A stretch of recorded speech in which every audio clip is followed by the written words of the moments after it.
Okay, the next chapter of Rules by Cynthia Lord is entitled Sometimes People Don't Answer Because They Didn't Hear You. Other times it's because they don't want to hear you. Though my legs are tired, I run faster up my driveway, trying to put every feeling into words for Jason's cards.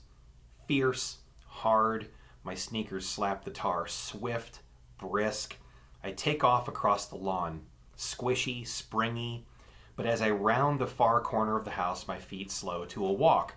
Dad is kneeling in our garden, his back to me.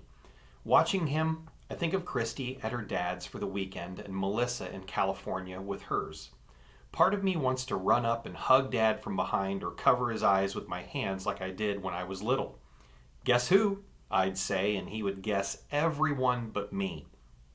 Even though we both knew that he was pretending because he would give impossible answers like Queen Elizabeth or Little Bo Peep. Before I can decide what to do, Dad spots me. Look, Kath. He twists a ripe tomato from the vine and holds it out to me. Isn't this beautiful? I'm not sure many people have ripe tomatoes yet. I walk over and take it from him. I bet we're the first. Dad's always proud that we have tomatoes before anybody else. That's because he starts the seeds in pots on the kitchen windowsill while snow's still deep on the ground. I study the tomato closely, drawing it in my mind. It's so smooth I'd need dense color, layered until not even a flicker of white paper showed through. Alone, each of my colored pencils would be too bright, but blended, I could make it look real. People usually think tomatoes are red, I say, but they're more red-orange with yellow-orange streaks. And there's even the smallest hint of purple here in the creases. Purple? He looks over, his forehead lined with concern. Is it mold? It feels stupid to be jealous of a tomato, but sometimes I think Dad likes them more than he likes David and me. No, it's just a shadow. Oh, good. Dad turns a frilly leaf to check the underside. Standing above him, I'm startled to see more gray hair than brown on the top of Dad's head. When did that happen? Have you heard from Melissa lately? He asks. Well, I got a postcard last week. Her father took her to Disneyland. I roll my tomato between my hands, the prickly stem poking into my palm. Maybe you and I could do something special too, just us. He sighs like it's the millionth thing I've asked him for today instead of the first. You know we can't afford something like that.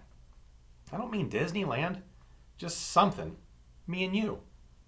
Dad smiles, but it's a worn-out smile that doesn't light his eyes. I'm sorry, honey. I've been dealing with doctors and customers and staff all week. I really need to stay home today and just be quiet a while. Watching him pick another tomato, I mouth words at the back of his head. But what about me? Maybe we could cook spaghetti tonight. He places his tomato with the others in his basket. These would make great sauce. Before I can answer, Mom yells, It's 3 o'clock! Dad frowns at his watch. I'd really like to finish up here first, he calls to her. I'm almost done. In the kitchen doorway, Mom crosses her arms over her stomach. David has his shoes on already, and I have paperwork to do for my meeting on Monday.